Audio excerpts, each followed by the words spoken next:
स्नान करने से क्या होता है? अरे मन की शांति मिलती है। पाप धुलते हैं? हाँ, नहीं पाप नहीं धुलते हैं, मन की शांति। 7-8 साल से आते हैं। तो से आते हैं? क्यों आते हैं? नहाने आते हैं। नहाने से क्या होता है? अब हम क्या बताएं। पाप शरीर करता है कि मन करता है? मन करता है। तो क्या धो रहे हैं, शरीर या पाप, मन?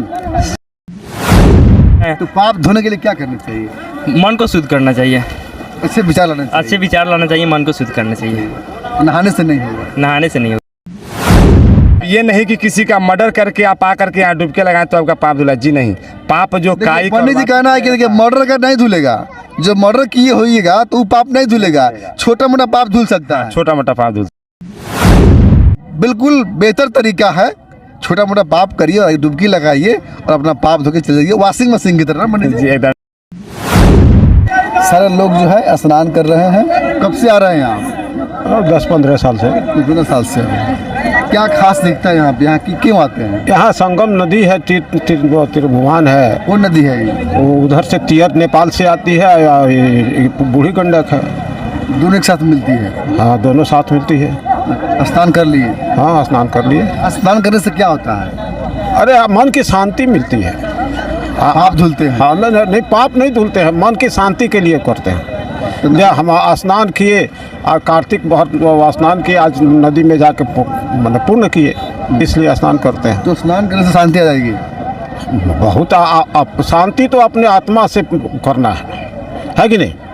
बुद्ध ने कहा था कि शांति बाहर से नहीं अंदर से आती है। शांति को बाहर तलाशने की आवश्यकता नहीं है। नहीं है, आत्मा को शांत शांति करना अंदर से आती है। अंदर से। तो नहाने से शांति आ जाएगी? नहीं, हमारी विश्वास है कि हम नहाएंगे तो हमारा शरीर पवित्र होगा। शांति आ जाएगी, हाँ, पवित्र हो जाएगा। हाँ, कहीं ना कहीं कर्मों का डर है, नहीं तो गंगा पे इतनी भीड़ क्यों? जो कर्म को समझते हैं उसे धर्म को समझने की आवश्यकता नहीं है, क्योंकि पाप शरीर नहीं विचार करते हैं, और गंगा सिर्फ शरीर को धोती है, विचार को नहीं धोती है। विचार को धोने होंगे तो अच्छे अच्छे कर्म करने होंगे, है ना? अच्छे कर्म करेंगे, अच्छा कर्म करना ही होगा। जब जीवन में मानव तन में अच्छा ही कर्म करना होगा, नहीं अच्छा कर्म करेंगे तो दुष्ट कहलाएगा। क्या नाम है? मन्नू पासवान। कहाँ से आए हैं? रायसिंगा से आए हैं। कब से आते हैं यहाँ? बहुत दिन से आते हैं। बहुत दिन से? लगभग 7-8 साल से आते हैं। तो से आते हैं? क्यों आते हैं? नहाने आते हैं। नहाने से क्या होता है? अब हम क्या बताएं। क्यों आते हैं, क्यों आए हैं यहाँ? आए हैं गंगा स्नान करने आए हैं, और क्या करें। स्नान करने से क्या होता है? मन पवित्र होता है और मन को शांति मिलती है। पाप शरीर करता है कि मन करता है? मन करता है। तो क्या धो रहे हैं, शरीर या पाप, मन? दोनों धुला रहा है। कैसे? कहीं पर भी जाने से आपका पाप थोड़ी धुलेगा, वो तो अपने आदमी के मन के भीतर होता है ना, कि आप कहाँ पर मतलब कैसे कर रहे हैं। तो पाप धोने के लिए क्या करना चाहिए? मन को शुद्ध करना चाहिए, अच्छे विचार लाने चाहिए। अच्छे विचार लाना चाहिए, मन को शुद्ध करना चाहिए। नहाने से नहीं होगा? नहाने से नहीं होगा, वो तो खाली बदन धुल जाता है। शरीर को धो सकते हैं, शरीर को धो सकते हैं, मन को सकते नहीं धो सकते। नहीं ना? जी। मेरा नाम शशि रंजन शास्त्री हुआ। कहाँ से आए हैं? मैं यहाँ मोतिहारी से हूँ।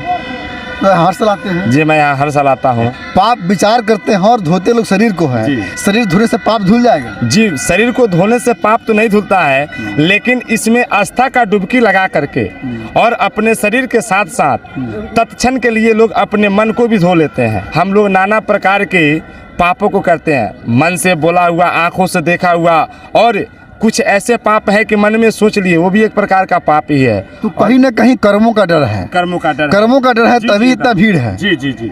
और जो कर्म को समझते हैं उसे धर्म को समझने की आवश्यकता नहीं है। अच्छे कर्म करेंगे तो शरीर धोने की आवश्यकता नहीं है। समाज में कोई बुरा व्यक्ति है, दुष्ट व्यक्ति है, पापी व्यक्ति है, वो गंगा में आता स्नान कर लेगा, उससे पाप धुल जाएगा। ये पाप तो मैं ये नहीं कहूँगा कि उसका पाप पूरा धुल जाएगा, लेकिन पूर्व जन्म का किया हुआ पाप जो है इस जन्म में कुष्ठ रोग इत्यादि, चर्म रोग इत्यादि से, कोढ़ी के रूप में इत्यादि से उसको भोगना पड़ता है।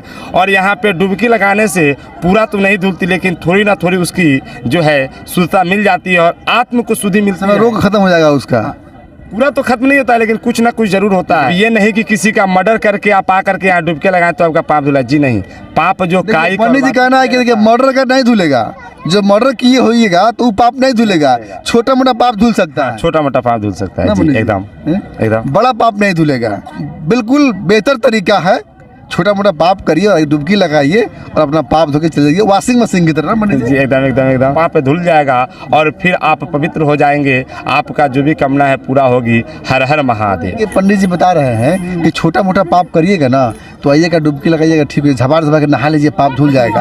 और बड़ा पाप करिएगा तो नहीं धुलेगा। कौन बोलता है? पंडित जी बोल रहे हैं। गलत बोल रहा है। कैसे? हम नहा लेंगे, जाएंगे, 2 टमाटर को मार देंगे, किसी को गलिया देंगे तो पाप धुल जाएगा। हम आएंगे गलत करके आएंगे, इसमें नहा लेंगे, फिर जाके गलत कर देंगे तो हो जाएगा। हाँ हो जाएगा। कौन बोल रहा है? पंडित जी कह रहा है। हमने कभी पढ़वे नहीं किया। पंडित जी कैसे? पंडित जी की बात कैसे नहीं मानेंगे हम? पंडित जी जो कहेंगे वही मानेंगे। नहीं, हम नहीं मानते पंडित जी। आप नहीं माने, हम तो मानेंगे पंडित जी जो कहेंगे। तो आप मानिए, वो आपकी प्रॉब्लम है, आप मानिए, हम नहीं माने। पंडित जी कह रहे हैं कि अगर कोई दुष्ट व्यक्ति, पापी व्यक्ति अगर आता है, इसमें स्नान करता है और वो जाके कहता है कि समाज में कि ना मैं पवित्र हो गया हूँ, मैं दुष्ट नहीं रहा, पापी नहीं रहा, वो लोग एक्सेप्ट कर लेगा, समाज मान लेगा। पंडित जी भी कह रहे हैं। तो अफवाह फैलाते हैं पंडित जी। हाँ पंडित जी, अफवाह है। अफवाह है। अब कहा गया है कि जब जो इंसान अपने आस्था के प्रति जब आस्था नहीं रखता है तो वह इंसान उस आस्था के लायक नहीं है, तो उससे प्रश्न पूछना एक गधे से प्रश्न पूछने के बराबर है। मैं बस यही कहूँगा, बस किस्सा खत्म। नहीं बराबर। बताइए पंडित जय जी, जय हर हर महादेव। अगर हम पंडित जी को नहीं मानते हैं तो हम गधा हो गए। अगर मेरे चैनल पे नए हैं तो चैनल को लाइक कीजिए, सब्सक्राइब कीजिए, शेयर कीजिए, और आप फेसबुक पर देख रहे हैं तो फॉलो कीजिए, लाइक कीजिए, शेयर कीजिए, कमेंट कीजिए और अपना प्रतिक्रिया कमेंट बॉक्स में जरूर दीजिएगा कि यह खबर आपको कैसा लगा। जय हिंद, जय भारत।